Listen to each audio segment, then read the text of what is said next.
essayez d'imaginer des lumières vives, une musique assourdissante, un tourbillon de visages tout autour.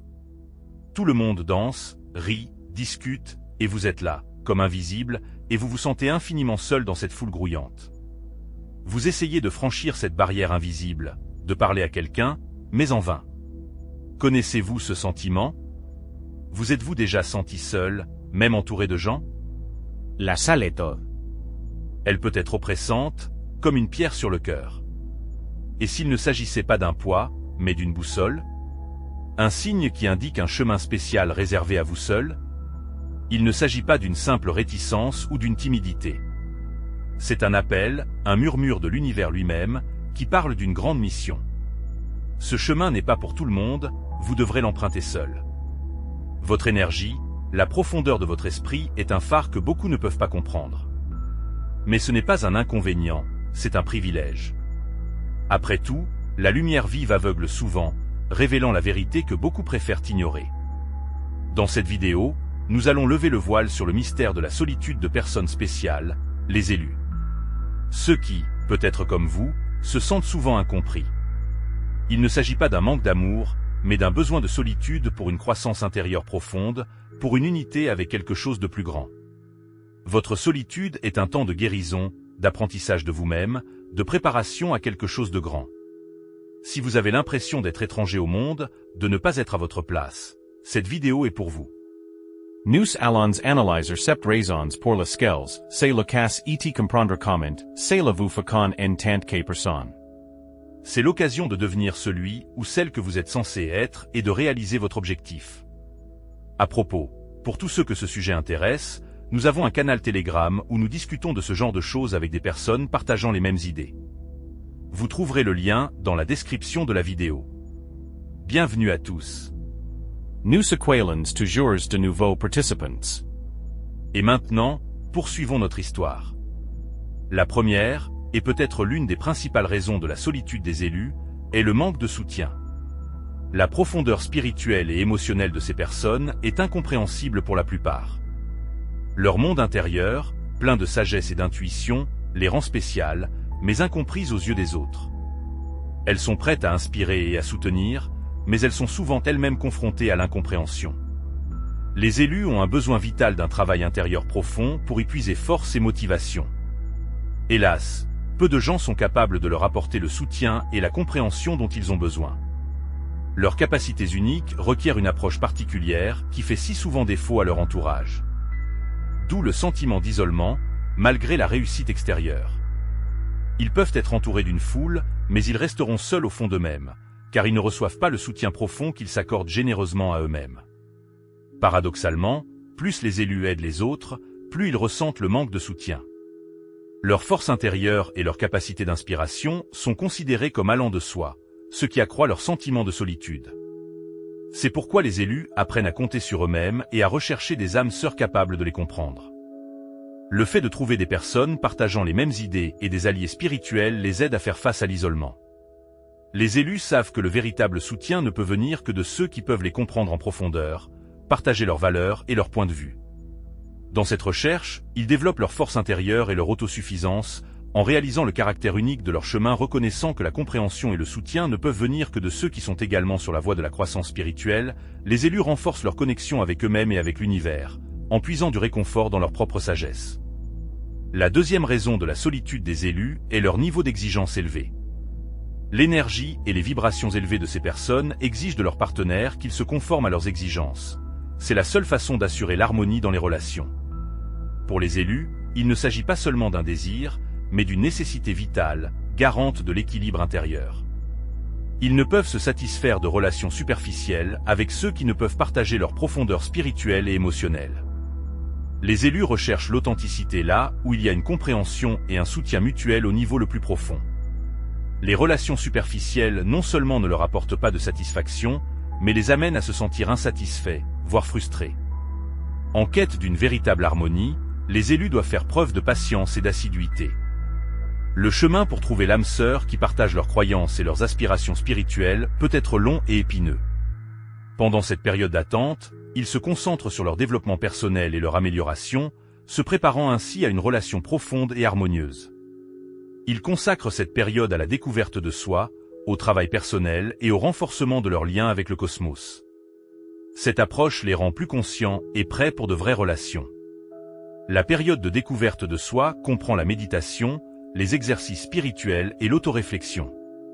Les élus approfondissent leur compréhension de leurs propres besoins et des qualités qu'ils apprécient chez leurs partenaires, ce qui finit par attirer les bonnes personnes vers eux.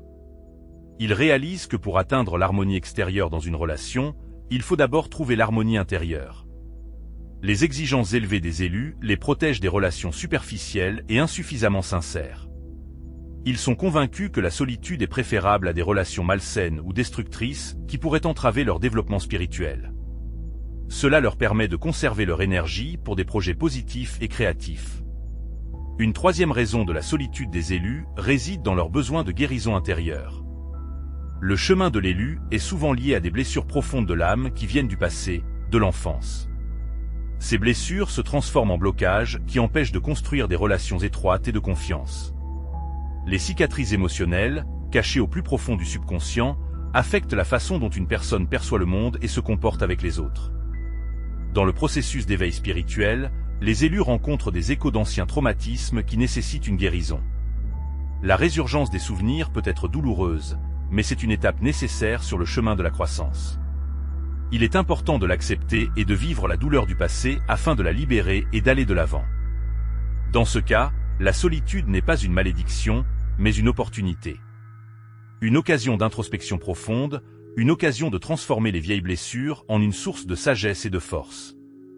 Dans la solitude, l'élu peut plonger sans crainte dans le monde de ses émotions, explorer les causes de ses blocages intérieurs et s'efforcer de les surmonter. C'est un moment de profond travail intérieur où rien ni personne ne vient distraire l'attention. Un temps où l'on peut se concentrer entièrement sur soi-même, sur sa guérison et son développement. Le chemin de la guérison n'est jamais facile, il peut être épineux et solitaire, mais c'est une étape nécessaire de la croissance spirituelle. Il est important que les élus comprennent que la guérison n'est pas seulement une libération de la douleur, mais aussi une occasion de la transformer en une source de force et de sagesse. En surmontant leurs blessures intérieures, ils deviennent plus forts, plus confiants, acquièrent un noyau intérieur, ce qui les rend inévitablement capables de relations plus profondes et plus significatives. La guérison ouvre la voie à une véritable liberté émotionnelle et spirituelle. Les élus apprennent à pardonner, à eux-mêmes, aux autres, au passé. Ce processus leur permet de voir le monde d'une nouvelle manière, avec compréhension, compassion et une nouvelle profondeur. La quatrième raison pour laquelle les élus se sentent seuls est un déséquilibre énergétique. Leur lumière intérieure, leur énergie attire les gens vers eux comme des papillons de nuit vers une flamme. Mais tous ceux qui s'approchent de cette lumière ne sont pas en résonance avec eux, ce qui crée un déséquilibre énergétique et conduit à l'épuisement. Lorsque des personnes qui ne sont pas au même niveau d'énergie que vous se pressent constamment autour de vous, c'est fatigant et destructeur. Même les personnes proches peuvent se révéler être des vampires énergétiques. La famille, les amis, les proches. Inconsciemment, ils se nourrissent de votre énergie sans rien vous donner en retour, et vous commencez à vous sentir épuisé, comme une batterie vidée de sa charge. Ce drainage constant d'énergie vous empêche de nouer des liens profonds et durables. Les élus sentent leur énergie s'épuiser, ils ne peuvent pas atteindre leur plein potentiel. C'est pourquoi ils ont besoin d'un partenaire qui puisse contribuer à l'équilibre énergétique. Mais comment trouver cette personne ? Cette personne doit non seulement admirer la lumière de l'élu, mais aussi posséder son propre feu intérieur et interagir avec lui sur un pied d'égalité, spirituellement, émotionnellement. Il est plus facile pour l'élu d'être seul que d'être dans une relation qui ne le nourrit pas. Ce choix est souvent conscient et l'aide à maintenir la paix et l'harmonie intérieure pendant qu'il cherche un vrai partenaire. Les élus apprennent à fixer des limites en réalisant qui ils veulent dans leur environnement. Ils réalisent que les relations de qualité sont construites sur la réciprocité et le respect de l'unicité de chacun. C'est la seule façon de créer une alliance qui non seulement les soutiendra, mais aussi les aidera à grandir et à se développer. Cette prise de conscience aide les élus à éviter les relations toxiques et à rechercher l'harmonie et l'équilibre dans leur vie. La solitude n'est pas une faiblesse, mais une opportunité de croissance spirituelle et de renforcement de la force intérieure. La cinquième raison de la solitude des élus est leur profondeur et leur sagesse. Leur capacité à voir la véritable essence d'une personne, à pénétrer au-delà du monde des masques extérieurs, les rend uniques, mais parfois effrayants pour les autres. Beaucoup ne sont tout simplement pas prêts ou désireux de plonger dans de telles profondeurs de pensée et de sentiments, préférant rester à la surface. Les élus ne trouvent pas de personnes qui partagent leur niveau de conscience et se retrouvent donc souvent seuls. Leur perspicacité et leur quête de vérité peuvent sembler écrasantes à ceux qui n'ont pas fait un pas similaire à l'intérieur d'eux-mêmes. Beaucoup ne sont pas prêts à abandonner leurs illusions et sont intimidés par la simple présence de l'élu, car ils répondent involontairement à leurs vraies pensées, ce qui n'est pas toujours agréable. Leur profondeur rend leur voyage unique et difficile. Ils ne peuvent pas trouver ceux qui partagent leurs aspirations et leur vision du monde. Il est important pour les élus de trouver des personnes qui ont la même profondeur qu'eux. Il ne s'agit pas seulement d'une relation, mais d'une occasion de se sentir compris et accepté, ce qui est très important pour la croissance spirituelle. La 6e raison de la solitude des élus est la préparation à un but plus grand. Lorsque vous devenez un élu, l'univers vous confie une grande mission pour votre vie. Cette mission peut être liée à l'évolution spirituelle, à la croissance personnelle ou à une tâche importante que vous devez accomplir. La préparation à cette mission nécessite souvent des périodes d'isolement, au cours desquelles vous vous formez et vous vous affinez, vous préparant au destin qui vous est réservé. Ce n'est pas un hasard, c'est une préférence de l'univers, une partie importante de votre évolution. Pendant ces périodes, vous ressentez souvent, plus que d'habitude, une connexion avec des forces supérieures. Vous recevez des informations spirituelles. Vous trouvez des réponses aux questions qui vous préoccupent au plus profond de votre âme. La solitude vous permet de vous concentrer sur votre développement personnel et spirituel, de vous préparer au prochain chapitre de votre vie et d'acquérir une indépendance émotionnelle. Les élus réalisent que leur solitude n'est pas une punition mais un cadeau, une occasion de se connaître plus profondément, de développer leur force spirituelle et de se préparer à ce qu'ils vont devenir. Pendant cette période, ils peuvent se connaître plus profondément, explorer les talents qui leur sont inhérents dès la naissance et rendre leurs pratiques spirituelles encore plus profondes et plus efficaces. Période de solitude. Elles sont accordées d'en haut pour aider à développer la perception et le sens de la force croissante nécessaire à l'accomplissement d'une mission importante. La solitude permet de développer de nouvelles compétences et d'améliorer celles que l'on possède depuis longtemps. Elle peut être mise à profit pour une leçon de méditation, l'étude de textes et de pratiques spirituelles qui clarifieront les fondements spirituels et émotionnels. Les élus profitent de cette période pour cultiver des qualités qui les rendront plus efficaces dans l'accomplissement de leur mission et au service des autres. La solitude devient également la clé de l'indépendance émotionnelle. Ils apprennent à se suffire à eux-mêmes, à trouver la paix en eux-mêmes malgré les circonstances extérieures. Cette autosuffisance les rend résistants et confiants, ce qui leur permet de surmonter tous les obstacles qui se dressent sur leur chemin. Le chemin vers un but plus grand signifie également reconnaître et accepter son rôle unique dans le monde. Les élus reconnaissent l'importance de leur mission et sont prêts à assumer cette responsabilité. Ils reconnaissent que leur chemin n'est peut-être pas facile, mais ils sont prêts à aller de l'avant, confiant que chaque pas les rapproche de l'accomplissement de leur destin. La 7e raison de la solitude des élus réside dans les profondes blessures du passé. Les traumatismes et les souffrances émotionnelles du passé ont laissé des cicatrices sur l'âme. Elles peuvent être le résultat de relations douloureuses, de conflits familiaux ou d'autres épreuves de la vie qui ont laissé des traces profondes. Ces blessures peuvent entraîner des sentiments de méfiance et un désir de se protéger dans les relations, poussant l'élu à éviter la possibilité de nouvelles déceptions. La guérison de ces blessures est un processus difficile qui demande du temps et de la patience. Les traumatismes émotionnels ne disparaissent pas sans laisser de traces et peuvent refaire surface, nécessitant une attention et un travail personnel. La solitude offre l'espace nécessaire à ce travail sur soi, mais c'est aussi un moment de vulnérabilité et d'introspection. Les élus doivent souvent procéder à une profonde introspection et faire face à leurs propres peurs et douleurs. Au cours de cette période, les élus apprennent à reconnaître leurs blessures et à en faire une source de force. La guérison des traumatismes passés est une condition préalable pour attirer un partenaire capable de comprendre et de respecter leur profondeur émotionnelle. Une guérison ou une relation superficielle ne répondra pas à leurs besoins les plus profonds.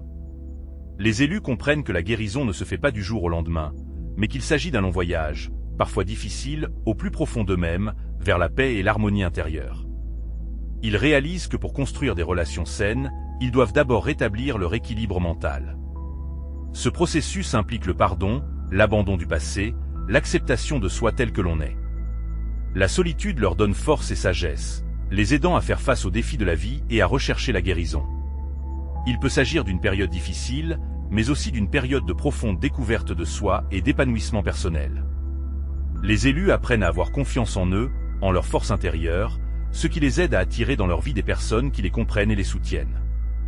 Les élus ont souvent du mal à accepter leur singularité, leur différence. Ils pensent, agissent et perçoivent le monde différemment, ce qui peut entraîner un sentiment d'isolement et de solitude dans une société où les standards et les normes dictent la façon dont une personne doit se comporter. Être unique est un défi, il n'est pas toujours bien accueilli, il peut même être rejeté. S'accepter soi-même exige une force intérieure, une confiance en soi. Les élus sont souvent confrontés à un conflit intérieur entre le désir d'être accepté par la société et le désir de rester fidèle à soi-même. Cette tension peut conduire à une période d'introspection et de doute, où la solitude devient un compagnon inévitable. La société moderne dicte souvent ses propres règles, et les élus qui sortent de ces règles peuvent être confrontés à l'incompréhension, voire au rejet. Mais c'est leur altérité qui les rend spéciaux et leur donne l'occasion d'apporter quelque chose de vraiment unique au monde. La solitude peut naître du conflit entre le désir d'être accepté et le désir de rester dans le monde. D'être accepté et le désir de rester fidèle à soi-même. Trouver des personnes partageant les mêmes idées donne la force de résister à l'isolement et renforce la confiance dans son rôle, dans sa voix. Trouver des personnes qui partagent les mêmes opinions et les mêmes valeurs peut rendre le chemin de l'élu beaucoup plus facile. Ces personnes qui partagent les mêmes idées contribuent à créer une communauté spéciale où l'on peut être soi-même sans craindre d'être jugé. Accepter son altérité exige une profonde connaissance de soi, ce qui renforce la force intérieure. Les élus apprennent à considérer leur altérité non pas comme un fardeau, mais comme un don qu'ils peuvent utiliser pour atteindre leurs objectifs et remplir leur mission. Cela les aide à rester fidèles à leur chemin, à trouver la joie et l'épanouissement dans leur rôle unique dans la vie. La Saletto. Ce n'est pas un vide oppressant, mais une étendue où naissent la force et la sagesse. Ce n'est pas une épreuve, mais une occasion pour les élus de plonger dans les profondeurs de la conscience de soi. Dans le silence, loin de l'agitation et du bruit du monde, ils prennent conscience de leur caractère unique et répondent à la mission intérieure qui les appelle. Chaque obstacle, chaque défi est un pas en avant, qui rapproche les élus du grand but.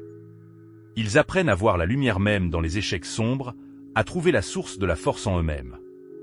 Le chemin n'est pas facile, mais il est rempli d'un sens et d'un but qui transcendent l'aspect personnel et vise le plus grand bien, le bien-être de tous. La Saletto. Ne la considérez pas comme une manifestation de faiblesse. C'est une source de force sans précédent qui vous aide à devenir la meilleure version de vous-même, vous préparant à de grandes choses. N'ayez pas peur d'être différent, n'ayez pas peur de suivre votre propre chemin, car vous avez une mission spéciale et l'univers vous soutient à chaque étape. Embrassez votre singularité. Appréciez le temps que vous passez seul. Utilisez-le pour vous épanouir et vous découvrir. Laissez votre lumière intérieure vous guider vers la vérité et l'harmonie. Vous n'êtes pas seul. La solitude est temporaire. Des découvertes étonnantes, des liens significatifs vous attendent. Poursuivez votre chemin, croyez en votre pouvoir. Rappelez-vous que vous êtes choisi pour de grandes choses, et laissez votre chemin être rempli d'un sens profond.